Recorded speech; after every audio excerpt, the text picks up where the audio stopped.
সমস্ত ভক্তবৃন্দ শ্রী চরণে প্রণাম। গুরুদেব এবং সর্বোপরি ছিল প্রকৃতি চরণ প্রণাম নিবেদন করে আজকের গীতা পাঠ শ্রীমদ্ভগবদ্গীতা দ্বিতীয় অধ্যায় শ্লোক নম্বর 71 পাঠ করে শ্রবণ করো। বিহায় কামান জয় সর্বান পুমান চরিত নিস্পৃহ নির্মম নিরহংকার শান্তিম আগচ্ছতি। অনুবাদ: যে ব্যক্তি সমস্ত কামনা বাসনা পরিত্যাগ করে জড় বিষয়ের প্রতি নিষ্পৃহ নিরঅহংকার মমত্ববোধ রহিত হয়ে বিচরণ করে তিনি প্রকৃতপক্ষে শান্তি লাভ করে। ভগবান এই অধ্যায়ের শেষের দিকে ভগবান বলছেন যে প্রকৃতপক্ষে কে শান্তি লাভ করতে পারেন না, যার এই তিনটা গুণ তিনি যে অর্জন করতে পারেন। কি না?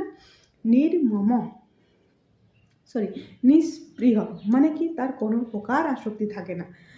নির্মম অর্থাৎ তার নিজের বলতে কিছুই নেই, তিনি কোনো কিছু নিজের দাবি করে না, নিজের বলতে কিছুই নাই এরকম মনে করে। আর নিরহংকার বলতে তার কোনো রকম অহংকার নেই। এই তিনটা গুণ যিনি অর্জন করেন তিনি প্রকৃতপক্ষে শান্তি লাভ করেন। তো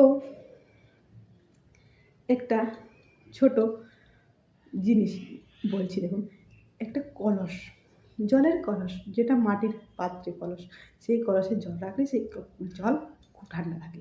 তো সেই কলসকে জিজ্ঞাসা করা হচ্ছে যে কলস, তোমার জল ঠান্ডা এত গরম হয় না কেন? তখন সেই কলস উত্তর দিচ্ছেন যে দেখো, আমার নিজের কোনোই অস্তিত্ব নেই, আমি কখন ভেঙে যাব তার কোনো ঠিক নেই। তো আমি তার জন্যই, নিজের কোনো অস্তিত্ব নেই, তার জন্য আমি গরম হই না।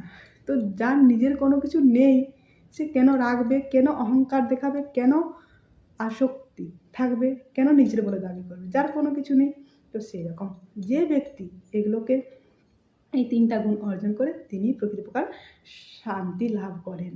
তো আমাদেরকেও এই তিনটা গুণ লাভ করতে হবে, অর্জন করতে হবে। তো আজ এই পর্যন্ত। পরবর্তী আলোচনা পরের শ্লোকে ভাগবতম সন্ধ্যা দিকে